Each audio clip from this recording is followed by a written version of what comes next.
Halo, saya Anggit Anurogo Pangestu. Saya mahasiswa mata kuliah Hitung Perataan Teknik Geodesi Institut Teknologi Nasional.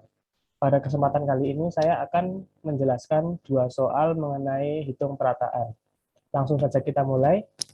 Soal yang pertama, hitung nilai paling mungkin atau most probable value untuk A dan B dalam persamaan di bawah ini dengan menggunakan metode kuadrat terkecil. Diasumsikan bobot pengamatan yang dimiliki sama. Persamaannya ada tiga. Persamaan yang pertama, 3A plus 2B sama dengan 7,8 plus V1. Persamaan yang kedua, 2A min 3B sama dengan 5,55 plus V2. Persamaan yang ketiga, 6A min 7B sama dengan 8,5 plus V3. Penyelesaiannya itu ini. Kita ubah dulu persamaan ini menjadi bentuk yang seperti ini. Lalu kita susun ketiga persamaan ini menjadi fungsi AB yang sama dengan sigma V kuadrat, yaitu menjadi seperti ini. Jadi kita kuadratkan untuk masing-masing persamaannya. Lalu untuk mendapatkan solusi yang minimum, untuk turunannya itu harus sama dengan 0. Maka dari itu ini kita sama dengan 0. Lalu kita turunkan terhadap A, dan untuk turunan terhadap A kita mendapatkan persamaan ini, 98A min 84B min 171 sama dengan 0. Lalu kita turunkan juga terhadap B. Untuk turunan terhadap B, kita mendapatkan persamaan ini. Min 84A plus 124B plus 121,1 sama dengan 0. Dari kedua persamaan ini, kita ubah bentuknya menjadi seperti ini, agar kita lebih mudah dalam menyusun dalam bentuk matriks. Lalu kita ubah menjadi bentuk matriks A kali X sama dengan B. Matriks A ini adalah matriks koefisien dari persamaan ini. Isinya adalah koefisien-koefisien ini. 98, min 84, min 84, dan 124. Matriks X itu adalah ini, A dan B. Matriks B adalah matriks konstanta yang isinya ini hasilnya dari persamaan ini. Lalu kita selesaikan dengan metode Cramer. Metode Cramer ini membutuhkan tiga matriks ya untuk matriks ini, yaitu matriks A1, dan matriks A2. Matriks A1 ini adalah matriks A yang pada kolom pertamanya diganti dengan nilai yang ada pada matriks B. Untuk matriks A2, ini adalah matriks A yang pada kolom keduanya kita ganti dengan nilai pada matriks B. Lalu untuk masing-masing matriks ini, matriks A, matriks A1, dan matriks A2, kita cari determinannya masing-masing. Setelah mencari determinan, lalu kita bisa langsung mencari nilai A dan B. Untuk mencari nilai A yaitu determinan A1 per determinan A. Sama dengan ini 2,166405. Untuk nilai B yaitu determinan A2 per determinan A. Hasilnya ini 0,4917588.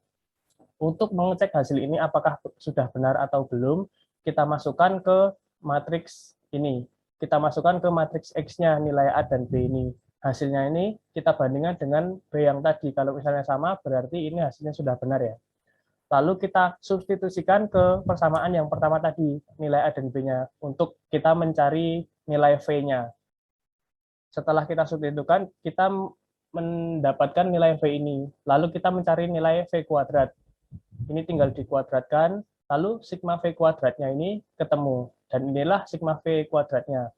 Jadi kesimpulan untuk soal pertama ini, nilai A-nya yang didapatkan yaitu 2,166405, yang nilai B-nya adalah 0,491758, dan sigma V kuadratnya adalah 8,46542.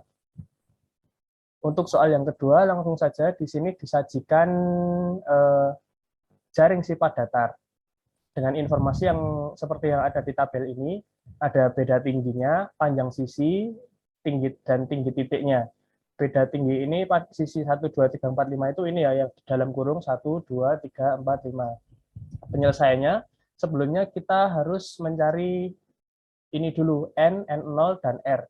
N itu adalah banyak pengukuran, itu adalah ini, banyaknya data, berarti ada 5.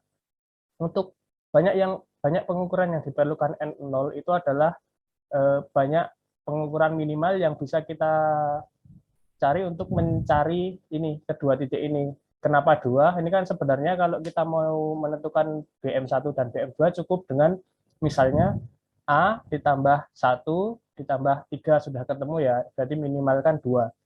Terus banyak pengukuran lebihnya berarti ada berapa? Tinggal N min N0, yaitu 5 min 2 sama dengan 3.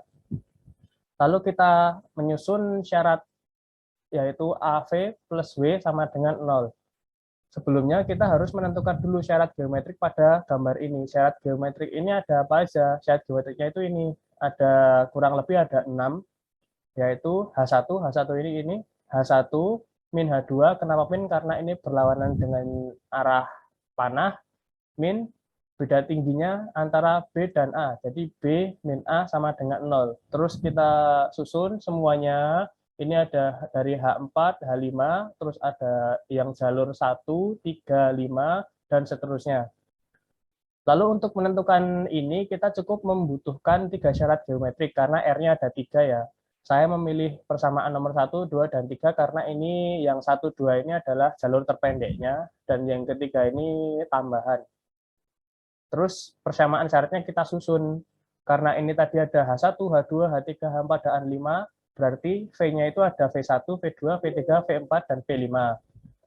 Untuk persamaan ini, kita masukkan siapa saja yang terlibat. Untuk persamaan pertama ini kan tidak mengandung H3, H4, H5, berarti V3, V4, V5-nya juga 0. Tinggal ada V1-nya itu 1, terus V2-nya itu min 1. Hal yang sama juga kita cari di ini persamaan yang 2 dan 3. Setelah itu kita mendapatkan ini. Lalu kita susun matriks A, W, dan P. Matriks A-nya ini adalah matriks ini yang tadi koefisiennya 1, min 1, 0, 0, 0, dan seterusnya. Untuk matriks B ini adalah matriks kesalahan penutup untuk syarat geometrik tadi. Caranya ini untuk kita tinggal persamaan ini kita masukkan ke sini, lalu kita masukkan nilai-nilai yang ada di tabel paling atas tadi. Hasilnya adalah ini. Lalu untuk matrik P ini adalah matrik bobot. Ini tadi sudah ada di dalam soal, bobotnya itu 1 per sisi, per panjang sisi. Ini P-nya dalam kilometer. Lalu kita susun saja, dan kita juga nanti membutuhkan ini matriks Q. Matriks Q ini adalah matriks P inverse. Lalu kita menghitung matriks koreksi V. Sebelumnya kita harus mencari matriks koreksi ini K dulu. Kita mencari K dulu. Caranya ini matriks dari min di dalam kurung matriks A dikali matriks Q, matriks A transpose di inverse, kemudian dikali dengan matriks W. Setelah kita mendapatkan matriks K ini, lalu kita bisa mencari ini koreksi matriks V-nya. Caranya ini ada matriks Q dikali matriks A transpose dikali matriks K. Lalu kita mendapatkan nilai koreksi. Setelah mendapatkan nilai koreksi ini, kita bisa menentukan H yang benar. H yang benar ini kita dapatkan dari H pertama tadi yang ada di soal, ditambah dengan nilai koreksi. Lalu kita mendapatkan nilai H yang benar. Setelah mendapatkan H yang benar, delta H yang benar ini, kita bisa menentukan tinggi definitif untuk BM1 dan BM2.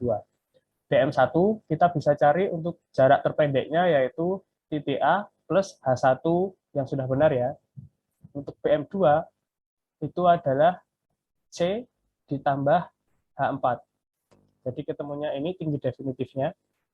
Untuk pengecekan apakah tadi hanya itu sudah benar atau belum, kita bisa masukkan ke syarat geometrik tadi. Apakah hasilnya sama dengan 0 atau tidak. Setelah kita cek, ternyata hasilnya 0 semua. Berarti ini hasil koreksinya tadi sudah benar ya. Setelah ini kita menentukan simpangan baku. Simpangan baku ini sebelumnya kita menentukan matriks ini dulu, P transpose dikali matriks P dikali V. Ketemunya ini 0,003651. Untuk menentukan simpangan baku, kita bagi dengan nilai R. R-nya tadi 3, berarti sama dengan 0,001217.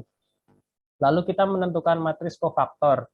Matriks kofaktor itu ini membutuhkan matriks Q, terus matriks ini. Nanti kita bisa menentukan ini tinggal menggunakan rumus kalau di Excel. Setelah itu, kita menghitung matriks variansi kovariansi pengamatan setelah perataan. Lalu ini rumusnya adalah tadi nilai simpangan baku dikali matriks ini tadi kofaktor. Setelah itu kita menyusun matriks W. Matriks W didapatkan dari tadi persamaan di tinggi definitif, yaitu A plus H1 yang udah benar. Karena ini kita H1, berarti kita cuma membutuhkan H1, berarti H2, H3, H4, H5-nya 0. Yang PM2 kita H4 yang terlibat, berarti H1, H2, H3, dan H5-nya itu 0. Setelah itu menghitung matriks variansi kovariansi setelah perataan. Itu matriks B ini dikali dengan matriks yang ini, matriks variansi kovariansi dikali dengan matriks B transpose. Hasilnya ini matriks berordo 2 kali 2, terus variansinya itu ada di diagonal pertama. Variansi untuk BM1-nya itu berarti ini 0,00103, variansi untuk BM2-nya itu 0,001404. Standar deviasinya itu tinggal akar variansi. Akar variansinya itu ini standar deviasi untuk masing-masing baik BM1 maupun BM2. Lalu tinggi titik BM1 dan BM2 dan ketikanya itu ini kesimpulannya adalah BM1 memiliki tinggi 101,052 meter plus minus 0,032091 meter. Yang BM2 tingginya adalah 102,022 meter plus minus 0,037475 meter. Yang belakang ini adalah merupakan nilai ketelitian. Ya, untuk pembahasan dua soal ini saya rasa cukup. Sekian dari saya.